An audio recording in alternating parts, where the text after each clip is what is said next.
Ben Simmons has met with a Sixers recommended specialist to discuss mental health concerns. You might recall the All-Star had been working with mental health professionals via the union, but initially hadn't accepted consultation with any specialists arranged by the Sixers, and that's why they continued to fine him, that and other issues, last week. Still no timetable, as you know, for return.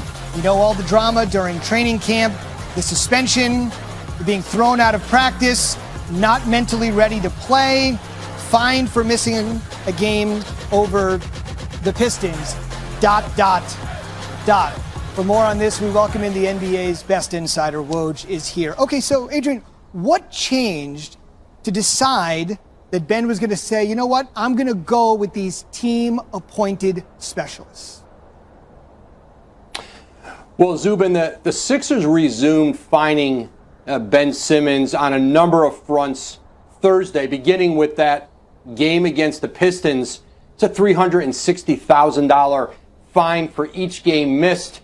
If the organization is making the case that he's not fulfilling the responsibilities of his contract, which to the Sixers included, accepting their assistance to try to understand and work with him on the mental health issues that Ben Simmons came to them with on October 22nd. So by meeting with the team physicians today, I think Ben Simmons starts to satisfy, some of those requirements within the collective bargaining agreement.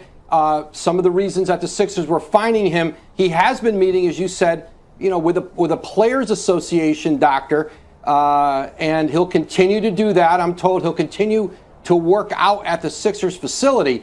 But I think certainly a motivation here, for Ben Simmons to go in is, I think, number one, to try to work with the team, and number two, the reinstatement of the fine certainly is expensive. It's really unbelievable. The team has won 6 in a row. They've got a great 3-game homestand, quality competition, Knicks, Bucks, Raptors, yet all we're talking about is this. All right, so the question that seemingly doesn't have an answer, but we'll take your best one for the moment. Where does this go from here between Simmons and the organization? I mean, Zubin, it's unclear if Ben Simmons will continue meeting with the Sixers team recommended specialist. I'm told that he will continue to meet with the mental health specialists that he's been working with the Players Association. He'll continue to be at the practice facility and do some level of work on the court. The Sixers have been fining him for some things that they felt he should have been doing, was required to do, and wasn't. But, as of right now, there's still no timeline on a return. There's no expectation that it's anytime soon. And the Sixers do continue to talk with teams around the league, but there's not really been any significant movement or traction in trade talks with Ben Simmons since the season started. You know where there will be significant movement and traction? St. Bonaventure, looking for its best season in 50 years since the Lanier days. The school's most famous graduate who's sharing a screen with me is certainly fired up. Adrian, thank you so much. The Sixers currently sit atop the Eastern Conference standings, but some news, they will be without star center Joel Embiid for at least the next 5 games. According to Woj, Embiid tested positive for COVID-19 and will have to sit out now for at least 10 days. Boston will have to wait even longer to get its leading scorer, Jaylen Brown, back. The Celtics guard is out the next 1 to 2 weeks with a right hamstring strain. He leads the team in scoring with a career-high 25.6 points per game.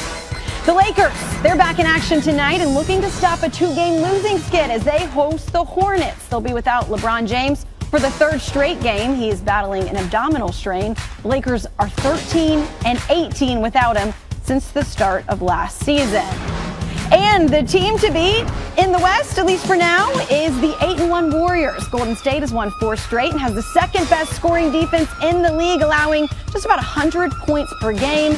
They host the Hawks tonight. An NBA reporter, Nick Friedel, covers the Warriors and joins us now. And Nick, Steph Curry averaging about 25 points per game, but his scoring is down from last season. It was about 32 points per game last season. So how do the Warriors still have the league's best record? Well, Kelsey, Steph's still awesome, but the reason everything's clicking for them is because this bench and the depth they have behind him is better than it's been in several years for this team. Now, if we're taking Steph out of the equation, and rest assured the Warriors internally believe that he can be the MVP for the third time this year, it starts with Draymond. Draymond has been unbelievable, and the reason why is because he came into camp in great shape coming off the Olympics where he won a gold medal for Team USA.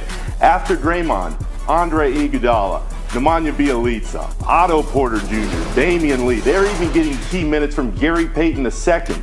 The roster turnover from one year to the next has been really solid for a Steve Kerr-led group that believes that it can win every night. That was not the case last season. I know a lot of people around the league are looking at the Warriors' schedule saying, I don't know, they have an 8-game homestand, they haven't played too many people, but this team and its depth is the reason why they are starting so well. And when you can rely on that and Steph Curry, and you know that James Wiseman and Klay Thompson are coming back, that means trouble for a lot of teams in the Western Conference. Well, let's stick with that point right there because we're talking about the depth and all the players, but they're doing it without Klay Thompson. As you mentioned, he's still rehabbing from an ACL and Achilles injury. So what does the timeline look like for his return, Nick? He's doing 3-on-3 work right now, Kelsey, and the Warriors are quietly confident that somewhere around Christmas, Klay will be back on the floor. Now, he hasn't been cleared for contact fully yet. That's the next step. Steve Kerr is hopeful that that comes after this 4-game East Coast swing the Warriors start at the end of this week. But I can tell you, having watched Klay in his workouts, he's getting up and down the floor just like we're used to seeing. And this is a guy who, before games, is decked out in full uniform, head to toe. So he wants out there badly. The Warriors know they have to keep the limits on him early, but they are very confident that when he does return, whenever that is in the next couple months, they will have him ready for the postseason, and everything will be a build-up for them. Because if you get Steph, Klay, and Draymond playing at a high level together with this bench, the Warriors legitimately believe that they can contend for a title again. Talk about a Christmas present waiting under your tree. If that timeline works out, that would be a good one for Warriors fans. They're also missing center James Wiseman, who was the number 2 pick in last year's draft because of a meniscus injury. So lots of players already contributing and more to look forward to in the future. Nick. Team physicians on his mental health and fulfills other basketball-related obligations. So, Stephen A., what do the Sixers need to do now? I think they need to get rid of him as quick as they possibly can, and they should have done it this summer. The man told you he doesn't want to be there. You don't force a man to come and be there because that could be cancerous to your locker room. I certainly understand that, you signed a contract, you're owed $147 million over the next 4 years, you just signed a deal last year, et cetera, et cetera. I get all of that. You're not in the wrong. But in the end, when you're a championship contender and you know that this person has the potential to have that kind of a detrimental effect on your franchise, you do what you can to get assets for him. You don't stick around and just hold on to him and think that that's going to elevate his value, because it's not, clearly. 4 years left on his deal. So any player that's unhappy in his situation then could just walk in and do that and get out of where he wants to be? And that's what, Stephen A., I'm going to give you credit for this. When you said over the summer, owners are going to come, this is going to come to a head. Right. Where owners are going to say, wait a minute, you just signed, you're a year into this? Right. Okay, all true. But the 76ers have a different profile, and there's some unique set of circumstances which you know better than the rest of us because you've lived there so long. He can't come back there and play and function in Philadelphia, I don't believe. So this notion that you can't get back role players who can help you, the 76ers are tied for the best record in the East right now. Think of how much better they could be looking in their forecast if they had traded Simmons even for 70 cents on the dollar. Let's not talk about the Sixers' regular season record because the process is going in the opposite direction of the Eastern Conference standings, right? And basically what he's doing is showing his power by sabotaging the situation. And we're not going to overlook mental health in any way, shape, or form. That's right. So the only way you can trade an all-NBA caliber player is for us to see him again. We're going to have to see him in uniform again. We saw the last time we saw him, he scored 0 points against the Hawks. He didn't come to training camp. He didn't come at the regular beginning of the season. He said he had a back issue. They can't move him until the rest of the team. Can you really see him out there, Jalen? Him so that